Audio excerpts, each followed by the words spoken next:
Hello everyone, कैसे हैं आप सब। आई होप आप सब अच्छे होंगे। तो आज हम पॉलिटी का एक बहुत ही इंटरेस्टिंग टॉपिक देखने वाले हैं। तो वो टॉपिक क्या है कि अगर कोई कॉन्स्टिट्यूशन नहीं होता, इंडिया में कोई कॉन्स्टिट्यूशन नहीं होता तो क्या होता हमारा। तो देखो हम उसके पॉइंट्स देखते हैं। सबसे पहले तो क्या होता है कि जो कॉन्स्टिट्यूशन होती है वो एक तरह से हमारी रूल बुक होती है कि जो हमें बताती है कि क्या करना चाहिए और क्या नहीं करना चाहिए, मतलब क्या हमारे लिए सही है और क्या हमारे लिए गलत है। तो देखो अगर हमारे पास कॉन्स्टिट्यूशन ही नहीं होता तो देखो उसके पॉइंट्स क्या क्या होते। अगर कॉन्स्टिट्यूशन ही नहीं होता तो हमारे पास क्या ना होते, हमारे पास राइट्स भी नहीं होते। जैसे कि जो हमारे फंडामेंटल राइट्स है जिसमें हमें right to equality, right to freedom, right to speech, ये सब कुछ हमें क्या मिलते हैं, राइट्स मिलते हैं। तो अगर हमारे पास कॉन्स्टिट्यूशन नहीं होता तो ऑब्वियस सी बात है हमारे पास राइट्स भी नहीं होते। तो देखो सबसे मेन बात, कॉन्स्टिट्यूशन नहीं है तो राइट्स भी नहीं होते। उसके बाद देखो सेकंड क्या है, अनलिमिटेड पावर्स होती, अनलिमिटेड पावर्स। मतलब कि अभी तो जैसे गवर्नमेंट को पता है कि उनको क्या करना है, कॉन्स्टिट्यूशन में जो लिखा हुआ है वो सिर्फ उसी के साथ ही काम कर सकते हैं। मतलब कि कॉन्स्टिट्यूशन के अगेंस्ट जाके वो कुछ भी काम नहीं कर सकते हैं।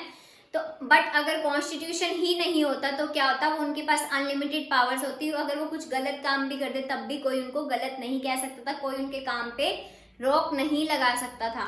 तो इसलिए देखो अगर कॉन्स्टिट्यूशन ही नहीं होता तो राइट्स भी नहीं होते और अनलिमिटेड पावर्स होती। और तीसरा पॉइंट हमारे पास क्या है, नो लॉ सिस्टम। मतलब कि सारे काम कैसे होते, कंफ्यूजन में होते सारे काम, कोई भी प्रॉपर तरीके से हमारा लॉ नहीं बनता। तो क्या होते, सारे काम बहुत कंफ्यूजन में होते और कुछ भी सिस्टम नहीं होता हमारा। तो देखो कोई लॉ सिस्टम नहीं होता, मतलब प्रॉपर तरीके से कुछ भी काम नहीं हो पाता और हमारे क्या हो जाती, कंफ्यूजन बढ़ जाती। उसके बाद देखो फोर्थ क्या सिस्टम होता है हमारा, क्या पॉइंट होता है, नो डेमोक्रेसी। मतलब कि बिना नियमों के क्या होती है, डेमोक्रेसी तो चल ही नहीं पाती हमारी। तो क्या मतलब है कि कॉन्स्टिट्यूशन तो हमारी रूल बुक थी, मतलब उसी के बिहाफ पे ही हमें पता लगता था कि हमें क्या करना चाहिए और क्या नहीं करना चाहिए। और अगर वो नहीं होता तो क्या होता, सबसे पहले तो हमारे पास राइट्स ही नहीं होते, सेकंड नंबर पे अनलिमिटेड पावर्स होते थे, वो अपनी पावर्स का गलत यूज भी कर सकते थे क्योंकि उनको कोई रोकने वाला नहीं होता। और तीसरा लॉ सिस्टम नहीं होता तो सब काम कैसे होते, प्रॉपर सिस्टम से कोई भी काम नहीं हो पाता, कंफ्यूजन ही कंफ्यूजन रहती कानून में। उसके बाद देखो नो डेमोक्रेसी की, डेमोक्रेसी क्या होती है, बिना नियम के डेमोक्रेसी चल ही नहीं सकती।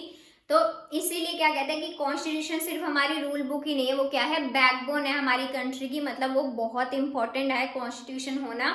तो इसलिए अगर कॉन्स्टिट्यूशन नहीं होता तो सब कुछ ऐसे तहस नहस हो जाता। तो इसलिए हमारे इंडिया में कॉन्स्टिट्यूशन होना बहुत ज़रूरी है। तो आई होप आपको समझ आ गया होगा कि कॉन्स्टिट्यूशन इतना ज़रूरी क्यों है। क्योंकि अगर कॉन्स्टिट्यूशन नहीं होता तो क्या होता, सब कुछ, मतलब एक तो अनलिमिटेड पावर्स होती, वो कुछ भी कर सकते थे, उन्हें कोई रेस्ट्रिक्शन ही नहीं होती। तो इसलिए कॉन्स्टिट्यूशन बना है हमारा ताकि हर काम जो है वो प्रॉपर अच्छे तरीके से हो, कुछ भी ऐसे मैसी तरीके से ना हो। तो आई होप आपको समझ आ गया होगा ये टॉपिक। तो thank you so much for watching this video.